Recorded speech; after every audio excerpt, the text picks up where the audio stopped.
It's 4:20 somewhere, and right now that somewhere is right here. Hello there, I'm Janae Burris. And I'm Jake Browne, and welcome to the Cannabis Show, where we talk all things weed. How are you, Janae? Fantastic. Great weekend in Denver. What'd you do?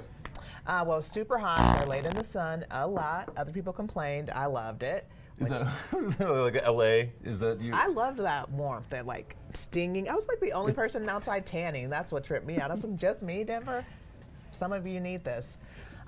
Taco Fest. You went to the Taco Fest? Is it like a legitimate taco festival now? Because I don't know what made it a taco fest before, other than I was paying money for access to like a lot of tacos in one area. That's what it seemed like, but the lines were way too long, so I didn't get in that line. I went to El Chingones. Oh, I like that spot. That spot was pretty good. What'd you get?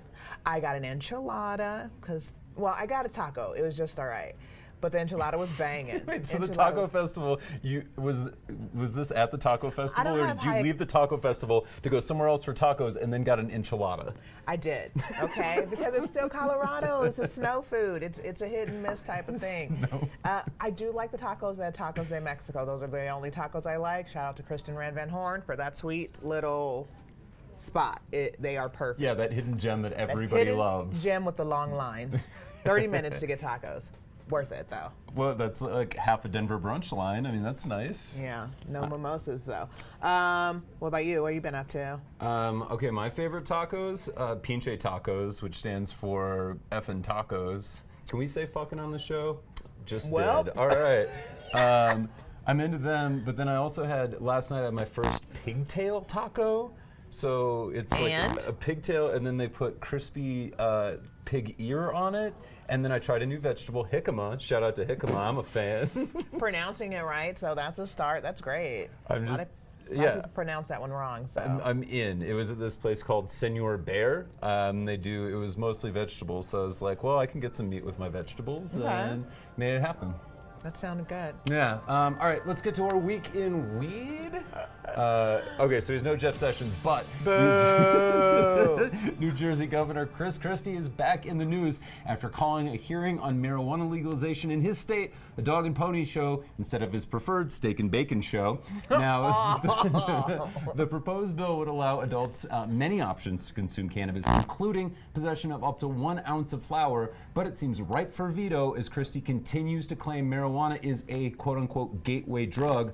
For someone who almost faced criminal charges over the Bridgegate scandal, you'd think he would avoid the metaphor, right, Janae? No. Now it seems like the best hope for legal weed in New Jersey is Democratic nominee Phil Murphy. So get out there and shill for Phil. All right.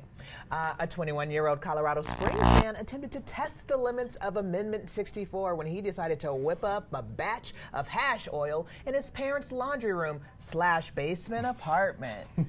At least he's working, right? He's building his own business from the underground level up.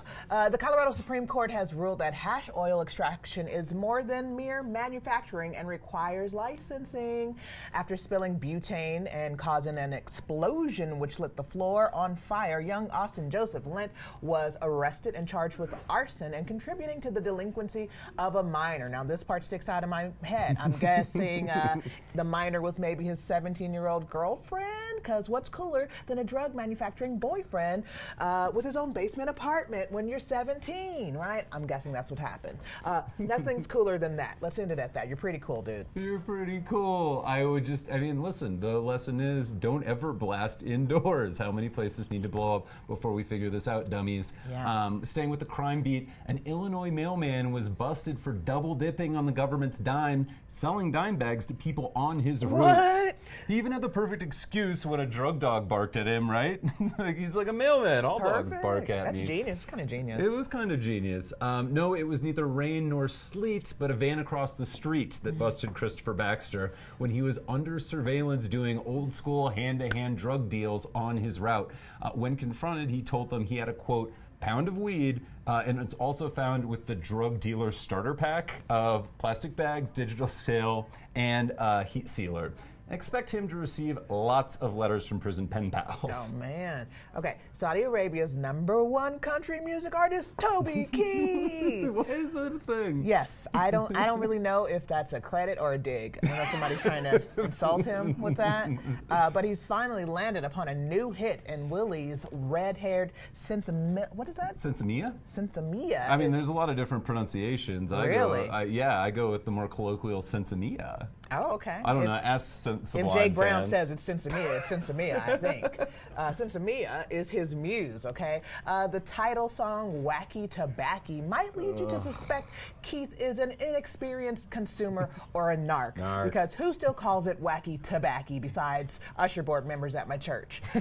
But the title suits this underwhelming guitar thumper, which had me thinking for the first time in my whole life, maybe weed is not that cool. I think it's supposed to be a fun song, but most of the lyrics make Toby sound like he's an undercover DEA agent from the 50s. First of all, marijuana and tobacco are not the same plant. Are they the same plant, Jay? I'm going to confirm that's a big no. All right, they are not the same plant, dude. So Wacky Toback-y is kind of hacky toback-y. Yes. I was desperate to shoehorn that one in, guys. Thank you for letting me do that. You're an artist, Toby. You're an artist. How about some creativity? Cannabis culture is rife with clever puns. Jake, give me 3 quick weed-related titles for Toby. Top of your head. You told me that I was going to be able to do this in the moment. Save a horse, smoke a doobie? Boom. You see? You see how easy that was not that enough. was? You see how easy that was, Toby? Okay, you can two-toke her. Now someone's gonna do this. What did we just unleash on the world? Please. I hope they make all of that music. Save a horse, smoke a doobie. See? Why is the horse gonna be saved in that scenario? Somebody just getting a horse super cheeched up? I don't know. You're real good at these, though, so I trust that works somehow. All right, fair enough. Okay, so here's one of the lyrics. You can two-toke her, or you can one-toke him. What does this even mean, Toby? What does this mean? It's like he wrote a very square song, then asked a computer to translate it to weed speak. I'm not going to take all the time here to hate on Toby Keith. I mean, it's not like he's Jeff Sessions. Boo. Anybody else notice how Sessions looks like a clone of Ross Perot who's missing a chromosome? I just noticed that this weekend. Anywho, take a listen for yourself to this song and check out the review by our cannabis staff. Feel free to send your much better song titles to Negative Negro. I'll hate them. For more on that and all of the stories this week, check out thecannabist.co. Now, from a tinier, more serious desk, here's our own business and policy writer, Alicia Wallace, with this week's Quick Hit.